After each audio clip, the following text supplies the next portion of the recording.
పూర్వం ఈ ప్రదేశంలో చోళరాజైన కరికాల పెరువళంతాన్ తన ఏనుగుపై వెళుతూ ఉండంగా ఆ ఏనుగు కాళ్ళు పొదల్లో ఇరుక్కుపోయింది.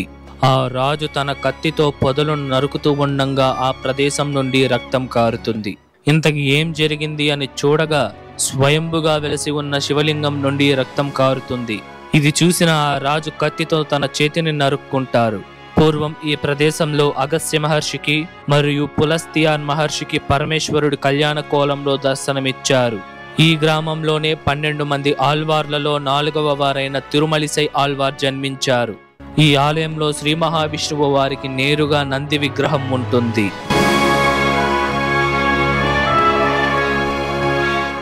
హాయ్ హలో నమస్తే, వెల్కమ్ టు అవర్ ఛానల్ ఆలయ యాత్ర. ఈరోజు మనం ఒక అద్భుతమైన మరియు పురాతనమైన శివాలయాన్ని అయితే దర్శించబోతున్నాము. ఇంతకీ ఏంది ఆలయం అంటే శ్రీ ఒత్తాండీశ్వర స్వామి వారి ఆలయం. ఈ ఆలయం తమిళనాడు రాష్ట్రం తిరువల్లూరు జిల్లాలోని తిరుమలసై అనే ఒక గ్రామంలో అయితే ఉంటుందన్నమాట. ఈ ఆలయం చెన్నై సెంట్రల్ రైల్వే స్టేషన్ నుండి 25 కిలోమీటర్ల దూరంలో, తిరువల్లూరు రైల్వే స్టేషన్ నుండి 21 కిలోమీటర్ల దూరంలో అయితే ఉంటుందన్నమాట. మనకి చెన్నైలోని సైదాపేట, బ్రాడ్వే మరియు కోయంబేడ్ బస్ స్టాండ్ నుండి ఈ ఆలయానికి రెగ్యులర్ గా బస్సెస్ అయితే ఉంటుంది. ఈ ఆలయం తాలూకా లొకేషన్ కూడా నేను మీకు డిస్క్రిప్షన్ లో ఇచ్చుంటాను, చెక్ చేయండి. వీడియోని లైక్ చేసి స్టార్ట్ చేయండి. మన ఛానల్ని ఎవరైనా సబ్స్క్రైబ్ చేసుకోకుండా ఉంటే దయచేసి సబ్స్క్రైబ్ చేసుకోండి. రండి ఇప్పుడు మనం ఆలయం వద్దకు అయితే వెళ్దాం.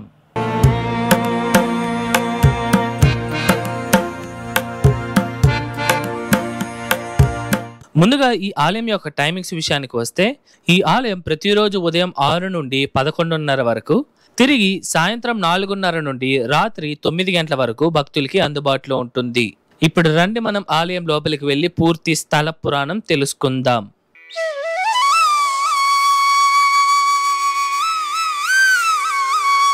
పూర్వం కరికాల పెరువళంతాన్ అనే చోళరాజు తన ఏనుగుపై కూర్చొని శివాలయానికి వెళ్తూ ఉంటారు. అప్పుడు దారిలో ఆ ఏనుగు యొక్క కాళ్ళు చెట్లు పొదల్లో చిక్కుకుపోయింది. తన సైనికులు ఎంత ప్రయత్నించినా పొదల నుండి ఆ కాళ్ళు బయటికి రాలేదు.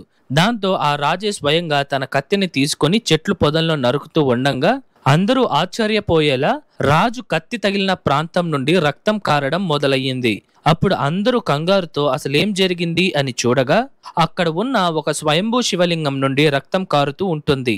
ఈ సంఘటన చూసిన ఆ రాజు బాధతో తన వల్లే శివలింగానికి గాయం ఏర్పడింది అని అనుకొని ఏమాత్రం ఆలోచించకుండా అదే కత్తితో తన చేతిని నరికేసుకున్నారు. అప్పుడు పరమేశ్వరుడు పార్వతీదేవి అమ్మవారితో సహా నందిపై కూర్చొని ఈ ప్రదేశంలో ఆ రాజు ముందు ప్రత్యక్షమై ఆ రాజును ఓదార్చి మొదట ఆ రాజుకు స్వామివారు తన చేతిని తిరిగి ప్రసాదించారు. ఈ సంఘటనకు గుర్తుగానే స్వామివారిని కైతండ పిరాన్ అని పిలుస్తారు.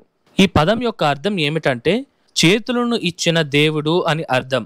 అలాగే పార్వతీదేవి అమ్మవారు ఆ రాజుతో అనేక శివభక్తుల యొక్క చరిత్రలను చెప్పి అతని దుఃఖాన్ని పోగొట్టి ఆత్మధైర్యాన్ని అందించారు.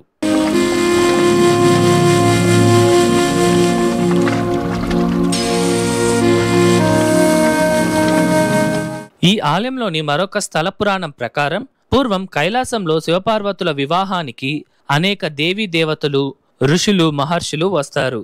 దాంతో దేవతల యొక్క బరువుని మోయలేక భూమి మొత్తం ఉత్తరం వైపుకి వంగిపోయింది.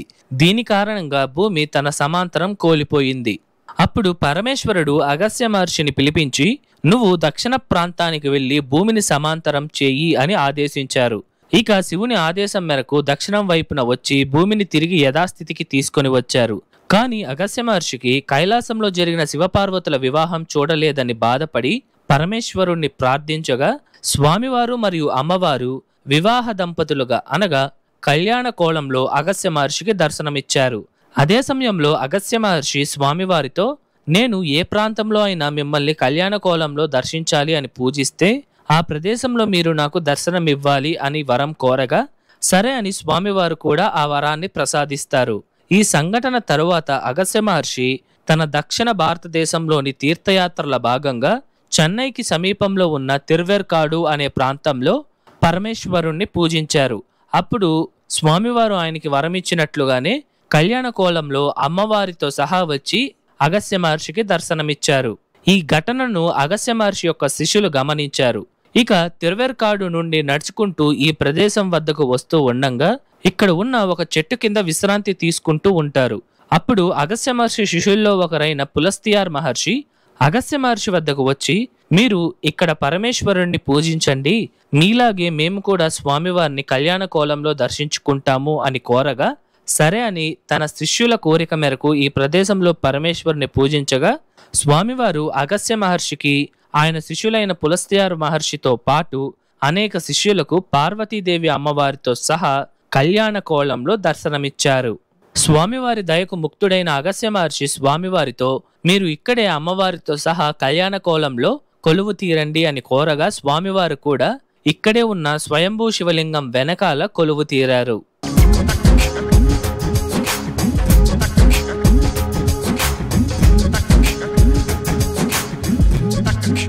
ఇప్పుడు మనం స్వామివారిని దర్శించుకుందాం రండి. ఈ ఆలయంలో పరమేశ్వరుడు లింగం రూపంలో స్వయంభుగా వెలిశారు. ఇక్కడ స్వామివారిని ఒత్తాండీశ్వరర్, అగస్తీశ్వరర్ అని పలు పేర్లతో పిలుస్తారు. ఈ శివలింగం వెనకాలే పార్వతీ పరమేశ్వరులు కూర్చున్న భంగిమలో అత్యద్భుతంగా దర్శనమిస్తున్నారు. స్వామివారి మందిరానికి కుడివైపునే పార్వతీదేవి అమ్మవారి ప్రత్యేక మందిరం ఉంది. ఇక్కడ అమ్మవారు నిలబడి ఉన్న భంగిమలో 4 చేతులను ధరించి కులిరిత్వనాయకి అనే పేరుతో దర్శనమిస్తున్నారు. ఈ పదానికి అర్థం వచ్చి భక్తుల దుఃఖాన్ని అణిచివేసే తల్లి అని అర్థం.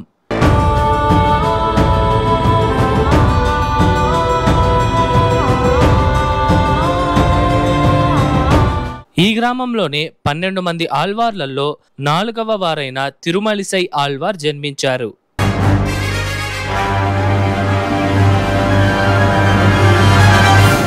ఇదేనండి ఈ ఆలయ కోనేరు.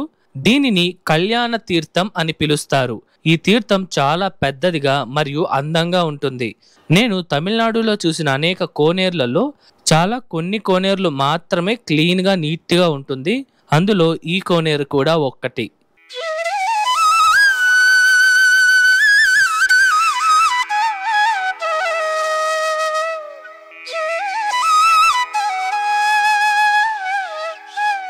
ఇప్పుడు మనం ఈ ఆలయం యొక్క పూర్తి నిర్మాణ చరిత్రను తెలుసుకుందాం. ఈ అందమైన ఆలయాన్ని 11వ శతాబ్దం అనగా దాదాపు 1000 సంవత్సరాల క్రితం చోళరాజైన 2వ కులోత్తుంగ చోళ నిర్మించారు. ఈ ఆలయం మొదట్లోనే 5 అంతస్తుల బ్రహ్మాండమైన రాజగోపురం, ఆ గోపురంపై ఎన్నో వందలాది దేవతల యొక్క శిల్పాలను మనం చూడవచ్చు. మనం లోపలికి రాగానే స్వామివారి మందిరం కనిపిస్తుంది. ఈ ఆలయంలోని మొదటి ప్రాకారంలో వల్లీ దేవయాని అమ్మవార్ల సమేతంగా ఉన్న సుబ్రహ్మణ్య స్వామి వారికి మరియు వినాయక స్వామి వారికి ప్రత్యేక మందిరాలు ఉన్నాయి. స్వామివారి ప్రధాన మందిరానికి ఎదురుగానే బలిపీఠం, పొడవాటి ధ్వజస్తంభం మరియు ఒక చిన్న మండపం. ఆ మండపంలో నందీశ్వరుడు మనకి దర్శనమిస్తారు.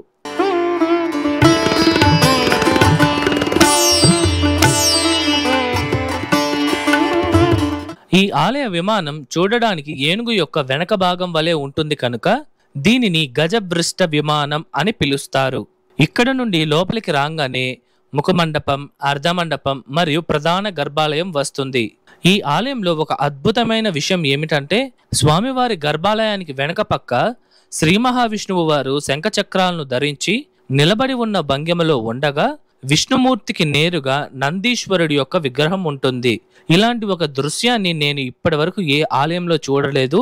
ఇది ఈ ఆలయంలో ఉండడం ఇక్కడ ప్రత్యేకత.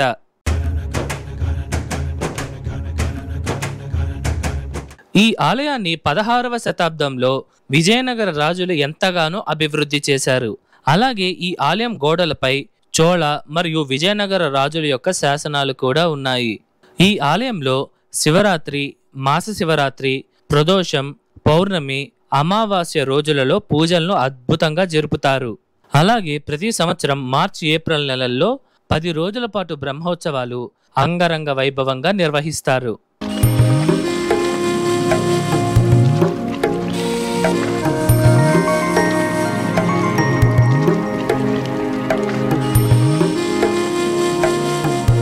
ఇదండి ఇవాల్టి వీడియో. వీడియోలో నచ్చిందా?